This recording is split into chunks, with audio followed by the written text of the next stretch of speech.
What's up guys, Lewin here at GarageBand and Beyond, back with another Guitar Tuesday. Yes, Guitar Tuesday is super fun. Right here at the top of the video, I was going to ask you guys if there are videos that I'm not making that you wish I were, any video requests that you may have.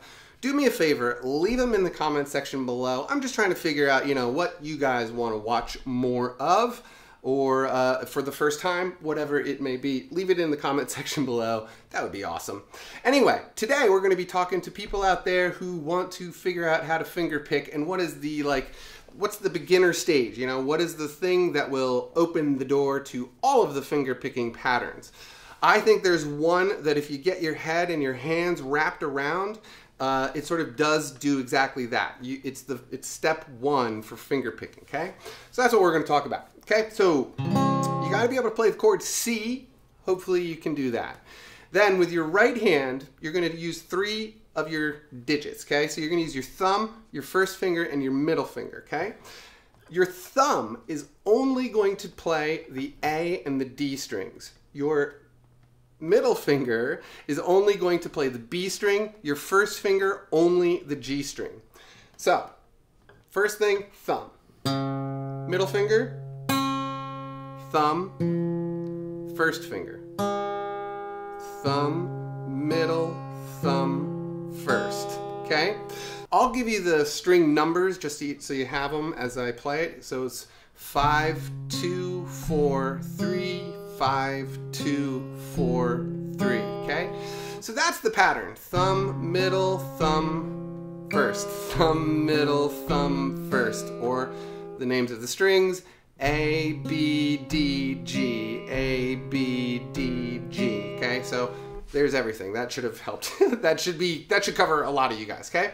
So once you get that going, you want to just work the speed.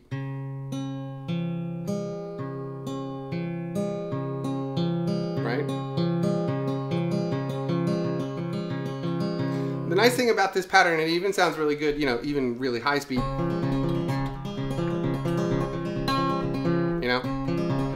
It has a nicer, well, it is good at all speeds, I think, this one, if you're nice and clean with it, which I was just not. So that's sort of the step one, okay? So get good at that. Then the next thing I recommend is that you start moving your third finger on whatever hand is playing the chord section, right? Depending, right-handed, left-handed players. So what I want you to do is move from C down to G. And that also means your thumb has to do that too, right? So it's gonna go like this.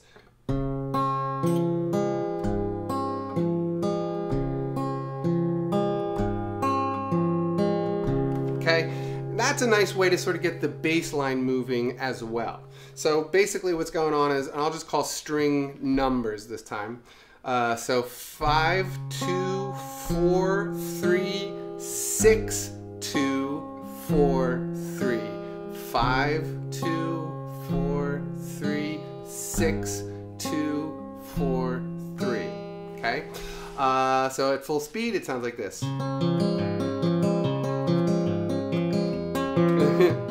I got out of sync.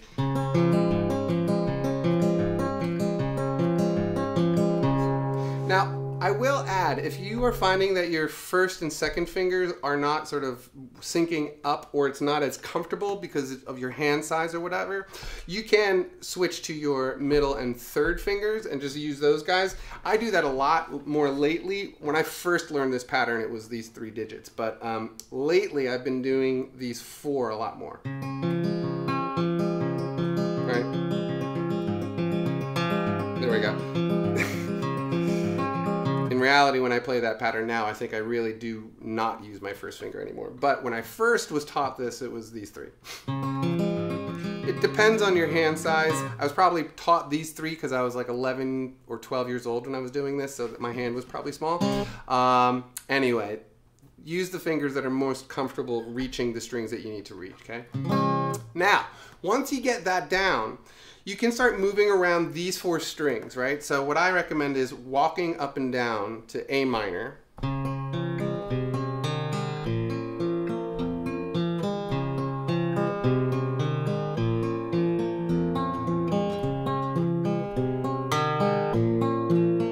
Right? Do something easy easy that you already, that you're good at when you're strumming.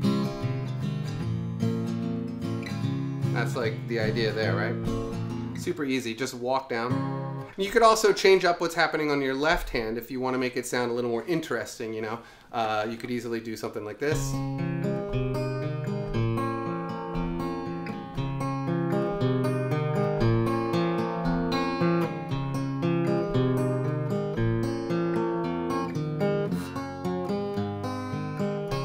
Okay, so there's lots of things that this particular pattern, this sort of 5-2-4-3 pattern, repeating that around and then getting good at, moving the pattern around as the root notes shift on the bass end of the neck. You know what I'm saying? So the songs that are good to like use this pattern on are The Boxer by Simon and Garfunkel and Dust in the Wind are the two, these are the two that these are the patterns that you hear a lot of people using these for. So like Dust in the Wind,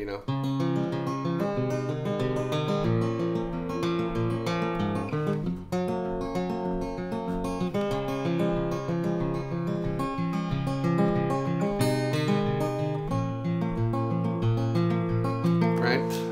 The Boxer is it's a little more straight when and it's a little slower, so the Boxer is I am just a poor boy, though my story's seldom told. I have squandered my resistance for a pocket full of mumbles, such are promises.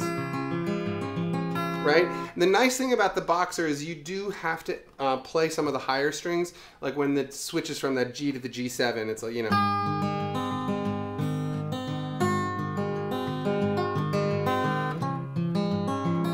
right?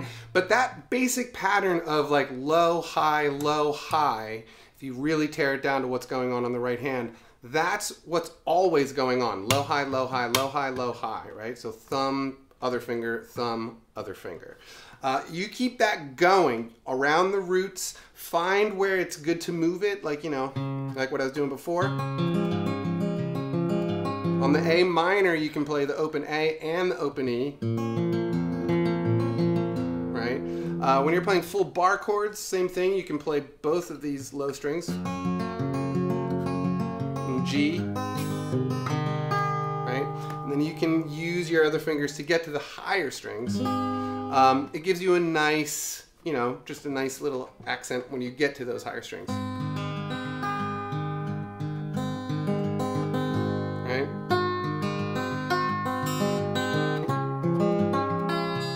Alright, so the last thing I'm going to show you is just another way to spice up this sort of simple pattern with a couple of little tweaks to it. So I'm going to take C, I'm going to make it C7, and I'm going to slide it up to a whole step. I'm going to slide it up to the 3rd fret, and now we're playing basically D7, okay? Okay, so now if you start alternating these low notes and the high note, and leaving that high E string to ring, it adds a really cool new quality to the, just the overall pattern. The only other thing you have to do to sort of switch up the pattern a little bit is by playing the 5th and the 2nd strings at the same time, right? So when at the beginning of the phrase, right? So it goes like this.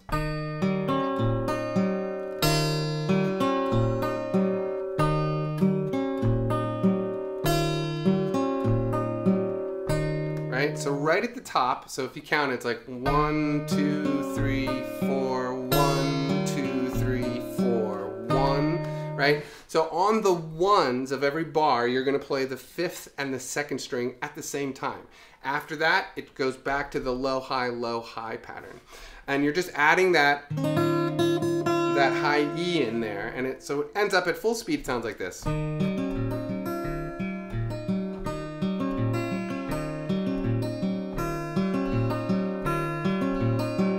There it is.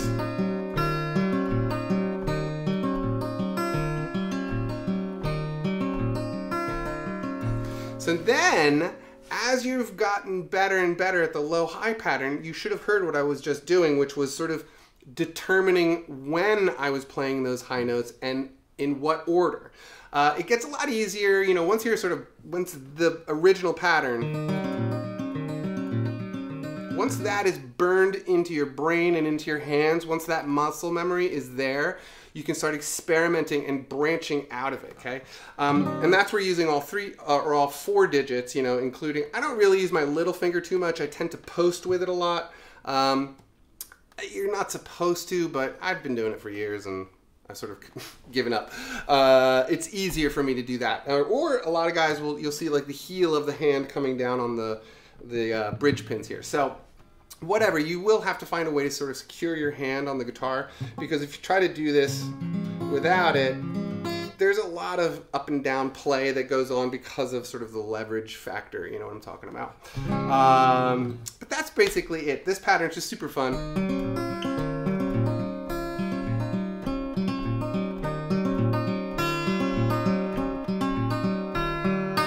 Right? It's just one of those things. It's fun to play. You can move it around.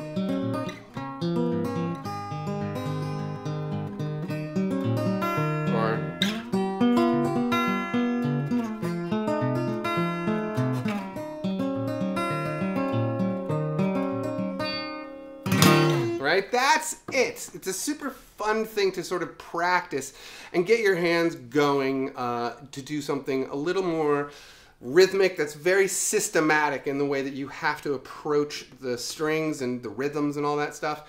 It does help to work with a metronome after you have gotten the pattern sort of going in your head. If you're sitting there and like struggling to keep up with a metronome at the beginning, it's more of a hurdle. It'll hurt you. So don't use a metronome at the beginning. Just sit there with yourself and just work out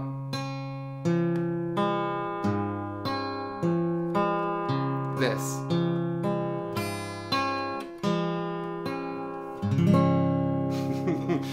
So that's it, you guys. I hope you enjoyed today's little lesson for Guitar Tuesday. And please, again, if you have video ideas for me, please leave them in the comment section below. Join me over on the Facebook page. I'm there all the time and chatting with you guys very often. And watch all these other videos that I've made. There's bunches of them here. And I love it when you check them out and hit the subscribe button, share. All that stuff is awesome and I really appreciate it. So you guys have a fabulous day and I'll talk to you later, all right? Peace.